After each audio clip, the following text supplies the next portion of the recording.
August 6th, and on this day in 2003, Silent Hill 3 arrived in the US.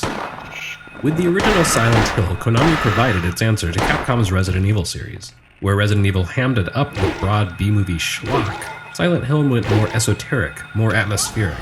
It was more David Lynch or David Fincher than George Romero. Silent Hill 2 took the series to true masterpiece status. Unlike the first game, which saw an everyman stumble into a diddly scheme to summon a dark god into the world, Silent Hill 2 delved into its protagonist's mind.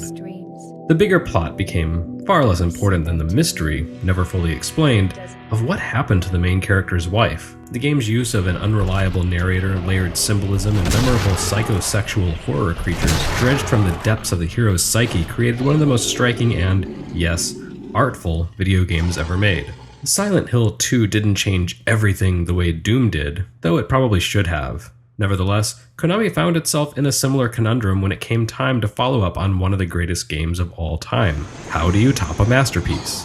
Rather than strike out in a radically new direction, the Silent Hill series returned to its roots. Silent Hill 3 followed the story of the baby Harry Mason adopted at the end of the first game. Now grown into a teenager, Heather Mason must deal with the reprise of the cult-based story, though this time, she's the target of the cult, which hopes to use her as the sacrifice with which to summon their absent god.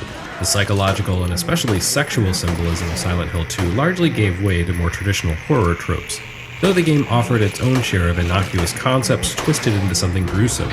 Here, Heather faced off against bizarre effigies of amusement park fixtures, such as people in bloodstained pink bunny costumes, and carousel horses gone horribly wrong, and her path frequently intersected with major characters from the original Silent Hill.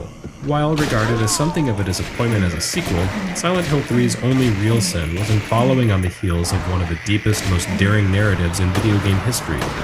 Taken as a survival horror game in its own right, though, it's a true classic of the genre. For US Gamer, I'm Jeremy Parrish. Subscribe to our YouTube channel and follow us on US Gamer for daily journeys through video game history. Tomorrow, when Flash games made it big.